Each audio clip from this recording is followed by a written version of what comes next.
Hello, in front of me I've got DJI Lito X1. In this video I'll show you how to enter album.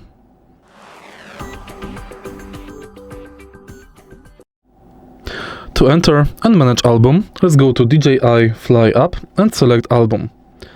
Here we've got access to all recordings, photos and more from our camera. We can also download them, but it is recommended to download things in quick transfer mode. In the quick transfer mode, you can rapidly download the files from your drone, but the drone coordination cannot be made via the DJI controller.